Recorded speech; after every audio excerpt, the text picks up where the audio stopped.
He laughed in her face and said, "Translate this and I'll give your mom my job." But when the little black girl opened her mouth and spoke perfect Japanese, that laugh disappeared real quick.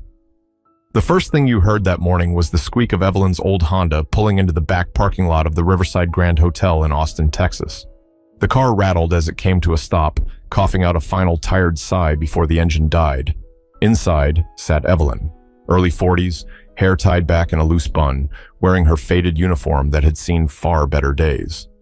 In the passenger seat, her daughter, Amaya, was half asleep with her backpack hugged to her chest. "Come on, baby," Evelyn whispered, brushing her fingers across Amaya's cheek. "We can't be late again. Mrs. Donnelly's already mad at me from last week." Amaya blinked awake, rubbing her eyes. "I'm coming, Mama." They stepped out into the cool morning air. The hotel towered above them, all glass and gold, reflecting the early sunlight. It looked like a building from another world. Evelyn stared up for a moment. Every time she worked here, that sight reminded her how far apart rich and poor could really live, even in the same city. Inside the service entrance, the hallway smelled faintly of bleach and carpet cleaner. Evelyn clocked in, tied her apron, and slipped on her gloves. She was supposed to clean the presidential suite, a rare assignment for her. Most days, she scrubbed the regular guest floors or vacuumed conference rooms, but her supervisor said the billionaire staying there wanted a deep clean before his meeting. "You sure it's okay I sit in the corner?" Amaya asked softly, tugging her mother's sleeve as they walked toward the elevators. Evelyn smiled. "Long as you stay quiet and keep to your drawing, nobody'll even know you're there. I just need to finish before noon." Amaya nodded, clutching her sketchpad. She was always quiet, an observer, watching everything with those curious eyes. When they reached the top floor, the doors opened to plush carpet and silence. The presidential suite stretched across the entire wing. The hallway lights reflected off polished marble, and Evelyn could already smell expensive cologne lingering near the door. She hesitated for a moment before knocking. A deep voice barked from inside. Come in. You're late." She swallowed. "Sorry, sir." The elevator stopped for room service. "I don't need excuses," the voice cut her off. When she stepped inside, her shoes sank into thick beige carpet. The room looked like something out of a magazine, floor-to-ceiling windows overlooking the city, velvet couches, and a dining table scattered with papers, open laptops, and crystal glasses. The man at the center of it all was Richard Hanover, the billionaire tech investor everyone at the hotel whispered about. He sat in a tailored navy suit, eyes glued to his phone. Two assistants hovered nearby, one typing rapidly, the other organizing folders. The man barely looked up when Evelyn entered. "You're the cleaner?" he asked without emotion. "Yes, sir," she said, trying to keep her voice steady. He gave a quick, uninterested nod. "Fine. Just don't touch the documents on that desk. And someone left me a note in Japanese I can't read. Been trying to get a translation all morning." He motioned toward the piece of paper, shaking his head with frustration. "You'd think for what I pay these people, someone would speak more than one language." Evelyn said nothing. She started unpacking her supplies, moving quietly. Amaya settled in the corner, opening her sketchbook and pretending not to listen. Hanover's phone buzzed and his tone shifted, sharp, impatient. "No, I said Tokyo time. I don't care if it's 2 a.m. there. Get them on the line." He ended the call with a mutter, tossing his phone onto the couch. His assistants exchanged nervous glances. Evelyn wiped the glass table, careful not to disturb the documents. But the tension in the room was heavy. Every few minutes, Hanover would sigh or complain under his breath. When she moved near the desk, her eyes landed on the piece of paper he mentioned. Elegant black ink covered it. Japanese characters neatly written. She didn't recognize a single word, but something about it looked peaceful, almost artistic. Hanover noticed her glance and smirked. "Don't bother trying to read it," he said. "It's from one of my Japanese partners. Probably some apology for being late again." He leaned back in his chair. "I don't expect you to understand." Most people wouldn't. Evelyn pressed her lips together. She wasn't sure what to say, but before she could look away, Amaya whispered from the corner, "That's not an apology, Mama." Everyone turned. Hanover raised an eyebrow. "What did you just say?" Amaya froze, her small voice barely carried across the room. "It's not an apology." But before anyone could speak again, Hanover leaned forward, his expression turning from surprise to disbelief. like he couldn't believe this child was correcting him. Richard Hanover blinked slowly, then let out a sharp laugh. Wait, did she just say it's not an apology? One of his assistants, a younger man with slicked back hair, snorted. Yeah, that's what it sounded like. Evelyn's face turned red. She stepped forward quickly, putting a gentle hand on Amaya's shoulder. I'm sorry, sir. She didn't mean any disrespect. My daughter just... Hanover held up a hand. Relax, I'm not mad. He studied Amaya like someone might study an odd animal at the zoo. You think you know what that says, huh? Amaya looked up, nervous but steady. I think so, yes. He chuckled again, turning to his assistants. Well, this should be good. Go ahead, kid. What does it say? Evelyn whispered. Amaya, honey, let's not... But Amaya's small hand gripped her mom's apron. It says something about a delivery being delayed because of customs, and that the meeting has been moved to Saturday, 10 o'clock. The room went silent. One of the assistants' eyes widened. Sir, that's almost exactly what your translator texted me earlier. The shipment delay from Tokyo Hanover's smile faded for a second, but he quickly recovered. Oh, come on. She could have guessed that. It's not like that's hard to figure out. Evelyn sighed quietly, ready to move on, but Hanover wasn't done. He leaned back, watching them both. You know, that's cute. I'll give her that. But let's not pretend she actually speaks Japanese. People love pretending they're smarter than they are. The comment stung. Evelyn forced herself to stay calm. Sir, we really should finish cleaning. I don't want to interrupt your work. Hanover ignored her. So where'd you two learn your little tricks, huh? You watch those anime shows, pick up a few words, and suddenly you're bilingual? The assistants chuckled again. Evelyn clenched her jaw but said nothing. She had learned long ago that arguing with people like this never went anywhere good. Amaya glanced between them, her fingers tightening around her pencil. It's not a trick, she said softly. I've been studying for 3 years. 3 years? Hanover repeated, sounding amused. What are you, 10? Amaya nodded. He smirked, glancing at his assistants. 3 years, right. Next you'll tell me you can negotiate a business deal too. Evelyn straightened, finally speaking up. Sir, please. She didn't mean to interrupt you. She just likes languages. It's something she's proud of. Hanover waved her off. Relax, I'm just having a little fun. You know what? Let's make this interesting. He stood, picking up the paper and holding it out between 2 fingers. Tell you what, translate this whole thing for me right now. If you get it right... His smile turned sharp. I'll give your mom my job. His assistants burst out laughing. Evelyn froze, heart pounding. That's enough, she said, her voice shaking. That's not funny. Oh, I'm dead serious, Hanover replied. You said she's proud of it, right? Let's see what she's got. He glanced at the girl again. Come on, little genius. Show us how smart you are. The air grew heavy. Amaya looked at her mom. Evelyn shook her head slightly, whispering, Don't worry about it, sweetheart. Just sit down. But Amaya didn't move. Something in her expression had changed. A quiet courage, the kind that only shows up when someone's tired of being laughed at. She walked forward slowly, stopping beside the billionaire. The paper shook slightly in her small hands, but her voice was steady. You shouldn't talk to my mom like that, she said. She works hard. She's not dumb. Hanover blinked, caught off guard. For a moment, he didn't know what to say. Then he smirked again. You've got some attitude, I'll give you that. But go on, translate. Let's see if you actually know what you're talking about. Amaya took a deep breath, eyes scanning the paper carefully. Then in clear, confident Japanese, she began to read aloud. Her voice filled the room, smooth, deliberate, and shockingly fluent. The assistants exchanged glances, mouths slightly open.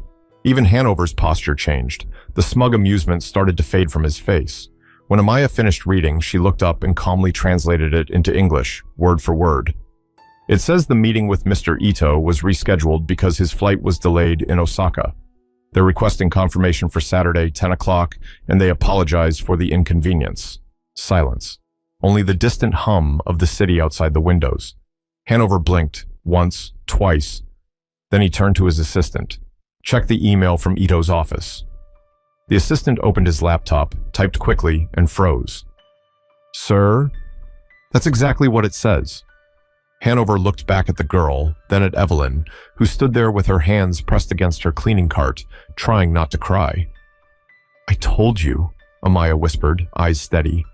"It wasn't an apology." But instead of admitting he was wrong, Hanover gave a tight smile, the kind that hides embarrassment behind arrogance. And that's when the energy in the room started to shift in a way no one saw coming. For a moment, nobody said a word.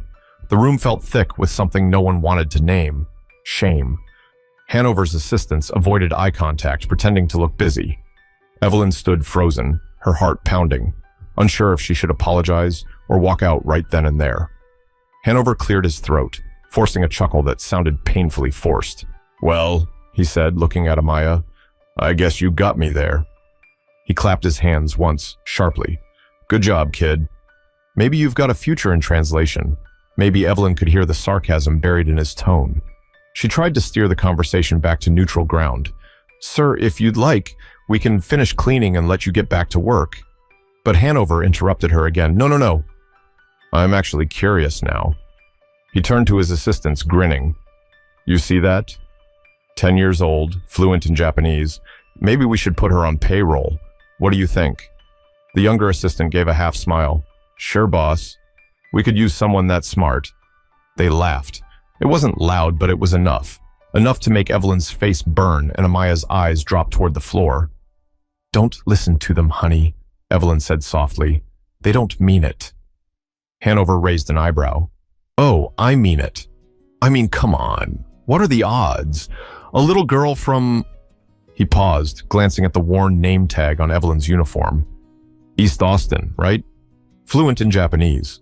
Yeah, that's believable." His words cut like glass. Amaya looked up at him.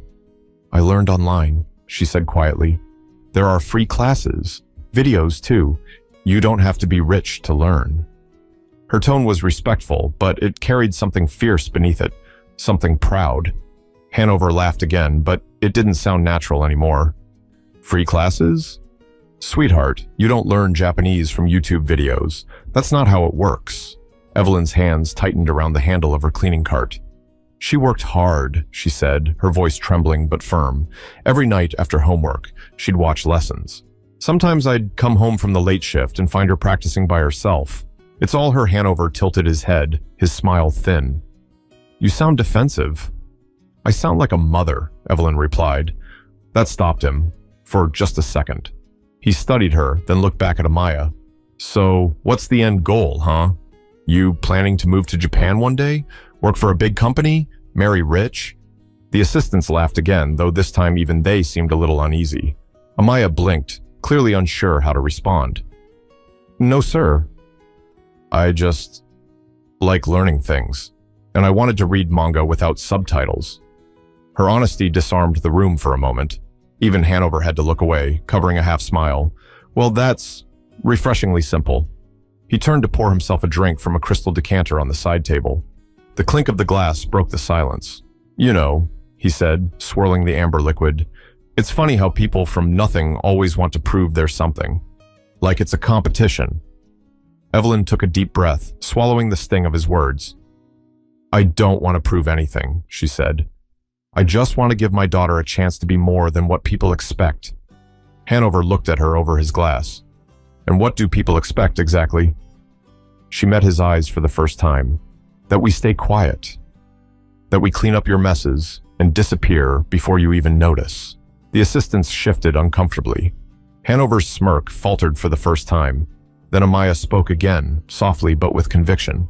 "Mama always says, learning is how you make people listen, even if they don't want to." The billionaire set down his drink, his expression unreadable. For a brief second, he almost looked human. "That's a nice thought," he said quietly. "A little naive, maybe, but nice." He turned toward the window, watching the skyline outside. The sunlight hit the glass towers, blinding and golden. "You know," he said after a pause, "when I was your age, I didn't care about any of that. I just wanted money and power. Guess I got both. But sometimes—" He stopped himself, cutting off the thought. Evelyn waited, sensing something behind his tone. But then, just as quickly, the arrogance slipped back into place. He chuckled. "Anyway, congratulations, little translator." You won the challenge. Your mom doesn't get my job, though. Sorry, that part was a joke. He grinned at his assistants again. Evelyn's shoulders slumped. Thank you for your time, sir. We'll finish up and leave. Hanover waved a hand dismissively. Sure. Just don't touch my papers.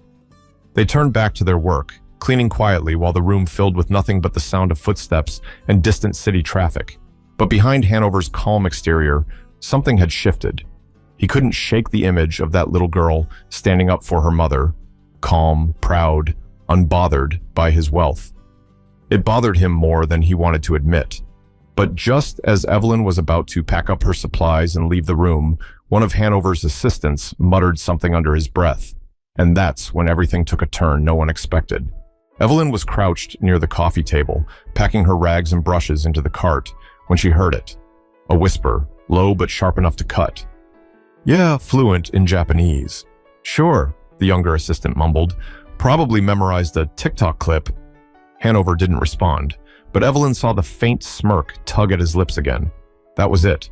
Something inside her snapped. She'd been quiet all morning, swallowing her pride, letting every comment slide. But that last one hurt differently. She stood up slowly, her voice calm but trembling. You know, sir, I've cleaned this hotel for almost 8 years. I've met all kinds of people, rich, poor, tourists, politicians, and I've never once seen someone as proud of being small as you are right now. Hanover turned, eyebrows lifting. Excuse me? Evelyn met his stare. You heard me. His assistants froze, unsure what to do. You think because you've got money, you can talk down to people like me, she continued. But what you don't see is that you're standing in this spotless room because someone like me came in before sunrise to make it that way. You don't even see us, but you depend on us. For a few seconds, no one breathed. Then Hanover let out a quiet laugh. You've got some nerve. You really do, but you might want to be careful how you talk to the person who signs your paycheck. I don't work for you, Evelyn said. I work for the hotel. You just rented the room. The older assistant whispered, Sir, maybe we should… But before he could finish, Amaya stepped forward again. Her voice was soft but steady, cutting through the tension like a knife. She's right, she said. You shouldn't talk to my mom like that. Hanover's jaw tightened. You're a bold little kid, you know that? Amaya looked up at him without flinching. Mama says people who look down on others are really just scared. Hanover blinked. Scared? Of what? Amaya shrugged. Of being kind. Of not being the biggest person in the room. For the first time, the billionaire didn't have a comeback. The words landed heavier than anyone expected. Even his assistants stopped pretending to work. Hanover turned away, walking toward the window. The city stretched out below him. Towers of glass and steel, reflections of a world he'd conquered. But at that moment, it all felt smaller. He cleared his throat, speaking without turning around. So tell me something, Miss Translator. How did you even learn all that? You really expect me to believe a 10-year-old picked up Japanese from YouTube? Amaya didn't hesitate. Not just YouTube. Mama found me a website that had lessons. She used to work extra nights so we could pay for it. Evelyn felt her throat tighten. Amaya, but the little girl kept going. She'd get home after midnight and still help me practice hiragana on sticky notes. Sometimes she'd fall asleep sitting up, and I'd keep reading until I got it right. One of the assistants looked down, pretending to check his watch. The other shifted awkwardly. Hanover finally turned around. His face had changed, softer now, though his pride fought to hide it. Your mom did all that for you? Amaya nodded. She says learning is like planting a tree. You don't see it grow at first, but one day it gives you shade. That hit harder than she knew. Hanover glanced at Evelyn, really looked at her for the first time. There were faint lines around her eyes, traces of exhaustion and strength all at once. Her hands, still gloved, were trembling slightly from emotion she was trying to contain. He walked back toward the desk and picked up the paper again. So you really understood this, he said quietly. Every word? Amaya nodded again. Yes, sir. He gave a slow exhale, then looked at his assistants. Leave us for a minute. They exchanged a look but obeyed, stepping out into the hallway. When the door clicked shut, Hanover set the paper back on the desk and leaned against it, staring at the two of them. "You know," he said, "people always talk about how the world isn't fair, but most of the time they just sit around complaining about it. You two, you actually did something." Evelyn didn't answer. She wasn't sure if it was a compliment or another backhanded remark. Hanover's gaze drifted toward Amaya again. "You remind me of myself at your age. Except I didn't have anyone teaching me to care about anything. I just wanted more, always more. Didn't matter who I stepped on to get it." His tone cracked slightly. It surprised even him. He looked at Evelyn. "Do you know how much I make in a year?" Evelyn hesitated. "I don't need to know that." "8 figures," he said flatly. "But the funny thing is, I haven't talked to my own son in 3 years. He hates me, says I care more about money than people. Maybe he's right." The room fell silent again. Amaya took a small step closer. "You could call him," she said. Hanover smiled faintly. "Maybe, but I doubt he wants to hear from me." Evelyn spoke softly. "People always want to be heard. Sometimes they just need a reason to believe it's real." Hanover studied her face, the sincerity in it, the quiet dignity. Something inside him shifted again, something small but real. He rubbed a hand across his face, letting out a long sigh. "I owe you both an apology," he said finally. "That was out of line." Evelyn blinked. "You don't have to—" "No," he interrupted. "I do." He turned to Amaya. "You're an impressive kid. Smarter than most people I've met in boardrooms." He gave a small laugh, shaking his head. "And you're raising her right." Evelyn felt her eyes well up but fought to stay composed. Hanover picked up the Japanese note one last time, folded it neatly, and set it back down. "You just reminded me that money doesn't teach you anything about character. I used to think success made people smarter. I was wrong. Turns out, humility does." He walked over to a side table, grabbed a small business card, and handed it to Evelyn. "There's a number on the back. Call it tomorrow. It's my office assistant. I want to set up something for your daughter. Maybe a scholarship fund. She shouldn't have to wait until she's grown to do something great." Evelyn stared at the card, speechless. Thank you, but you don't have to." "I want to," he said. "Let's call it me finally doing one thing right." Amaya smiled shyly. "Thank you, Mr. Hanover." He smiled back, and for once it wasn't smug or forced. It was real. But as Evelyn looked down at the business card, part of her couldn't help wondering if this was just a wealthy man's guilt talking, or if maybe, just maybe, he'd actually been changed by what happened in that room. After Hanover's assistants returned, the atmosphere in the suite had completely changed. The arrogance that once filled the room had faded, replaced by an awkward quiet. Evelyn continued cleaning, her movements slower, more thoughtful. Hanover sat back down, but this time his eyes weren't on his phone. They were on Amaya, the little girl who had just stripped away his ego with nothing but grace and fluency. "You really taught yourself Japanese?" one of the assistants asked, half smiling now, the condescension gone. Amaya nodded. "It started when I was 7. Mama brought home an old tablet someone left in the lost and found at work. She said the owner never came back for it, so they let her keep it. I found an app that showed Japanese cartoons with subtitles. I just wanted to understand what they were saying." Hanover listened quietly, his hands clasped. Evelyn spoke softly. "She used to draw the characters on sticky notes and tape them all over our apartment. On the fridge, the mirrors, the doors. Every night after work, I'd walk in, and there'd be more of them. I couldn't even open the bathroom door without seeing hiragana written on it." Amaya laughed a little. "You used to trip over the flashcards in the hallway." "I did," Evelyn said, smiling. And when I asked why she didn't just learn Spanish like the other kids, she said, "Because no one expects me to know Japanese." That made Hanover smile too, faintly. Evelyn's voice softened. "We didn't have much. Still don't. I work 2 jobs, sometimes 3. The only time we see each other is in the morning before school or at night when I get home. But she never complains. She just keeps going, keeps learning." I told her that if she stayed curious, she'd always have choices. And if she had choices, nobody could ever make her feel small. Her words hung in the air like something sacred. Even the assistants seemed moved. Hanover leaned forward, elbows on his knees. "You sound like a teacher," he said. Evelyn chuckled softly. I wanted to be one. But life had other plans. My husband left when Amaya was 4, and I had to figure out how to keep us afloat. The dream got replaced by whatever paid the rent. Hanover nodded slowly, his expression pensive. I get that. Life changes your map without asking for permission. Amaya tilted her head. You wanted to be something else too? Hanover hesitated, then smiled faintly. A pilot. When I was a kid, I'd sneak onto rooftops just to watch planes take off. I thought it looked like freedom. But when my dad died, I had to help my mom pay the bills, ended up building a business instead. Amaya's eyes lit up. But you still could. You're rich. You can learn to fly now. He laughed quietly. You know, I could.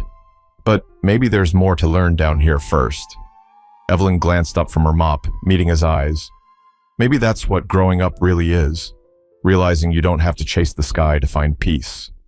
He nodded. Maybe you're right. The moment lingered. The sound of distant city traffic seeped through the windows, grounding them in reality again. Hanover stood, adjusting his jacket. I'm having dinner with my board tonight, he said, looking at Amaya. You like sushi? Amaya's eyes widened. Yes, sir. Well, the chef here is from Tokyo. I'll tell him to make something special for you and your mom. Room service. My treat. Evelyn blinked. Sir, that's too much. It's not, he interrupted gently. It's gratitude. Amaya grinned. Thank you, Mr. Hanover. Hanover smiled back. Call me Richard. And keep learning, okay? Don't ever stop. The world's a lot bigger than people like me make it seem. Amaya nodded, clutching her sketchbook to her chest. I won't. He watched them pack up their supplies, still shaken by how much a few words from a child had done to him. But as Evelyn pushed the cart out of the suite, she couldn't stop thinking about what he'd said, and what might actually come from that folded business card in her pocket. The next morning, the Riverside Grand Hotel felt unusually quiet. Evelyn arrived early again, though this time she walked a little slower. She hadn't slept much, not because of exhaustion, but because she kept replaying what happened in that suite. The arrogance, the challenge, the apology, and then that business card now tucked inside her purse like it was made of gold. Amaya skipped beside her, humming softly. Do you think he meant it, Mama? About the scholarship? Evelyn smiled faintly. I don't know, baby. People say a lot of things when they feel sorry, but he didn't sound sorry, Amaya said. He sounded real. They reached the employee elevator. As the doors closed, Evelyn glanced down at her reflection in the mirrored walls.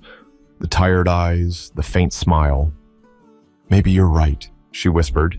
When they stepped out on the top floor, something unusual was waiting. A man in a dark suit, not one of the assistants from before, stood outside the suite with a folder in hand. Mrs. Carter? He asked politely. Evelyn blinked. Yes?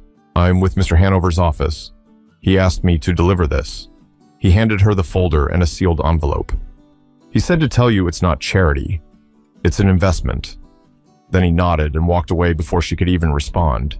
Inside the folder was a printed letter with Hanover's signature at the bottom.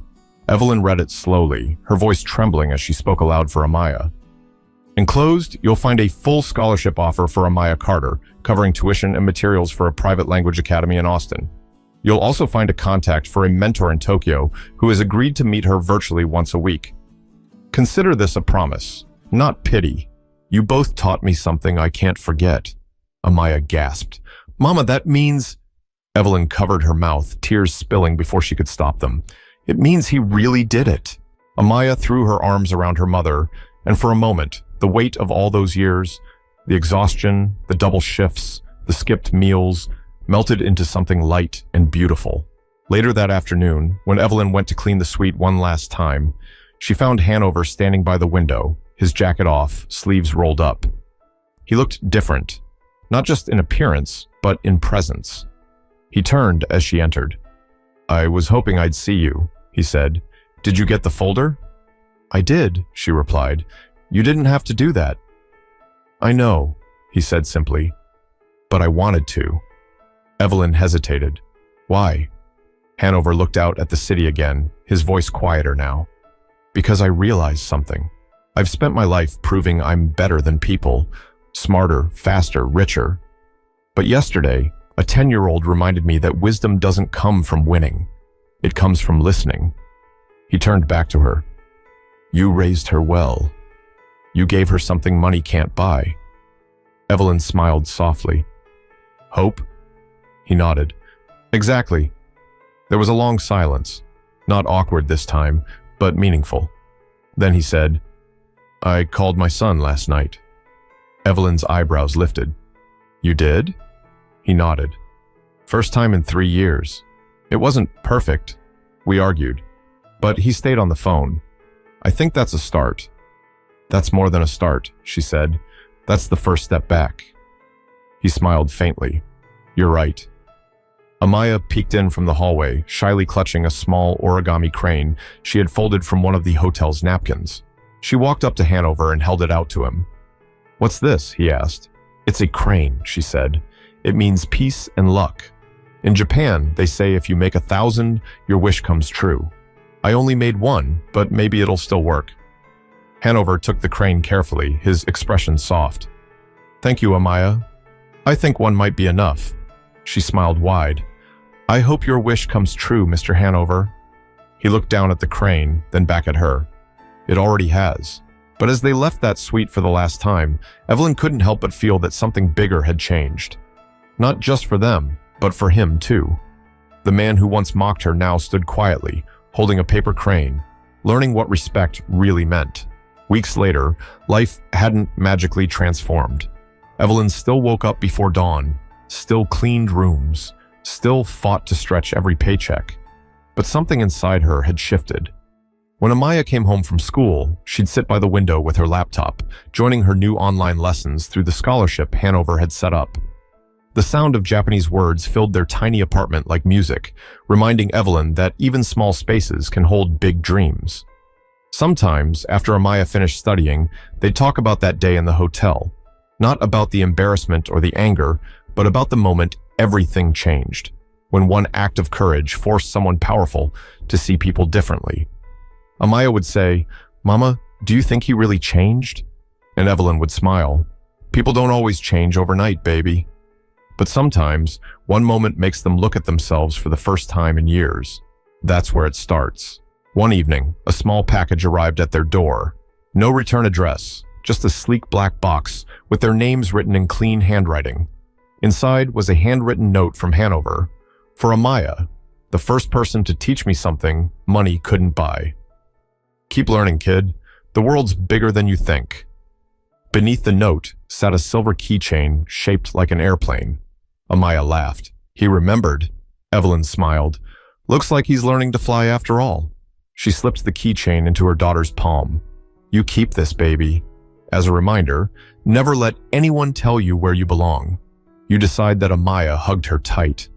I will, Mama. Outside, the city lights flickered on. Small, distant stars reflected in glass and pavement. But inside that apartment, something shined brighter. Faith. Faith that hard work, kindness, and self-worth meant more than any title or paycheck ever could. Because respect isn't given to those who demand it. It's earned by those who live it. And if this story taught you anything, let it be this.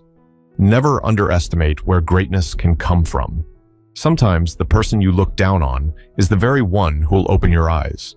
If this touched your heart, share it. Tell someone about Evelyn and Amaya, because you never know. The right story at the right moment might just change someone's life.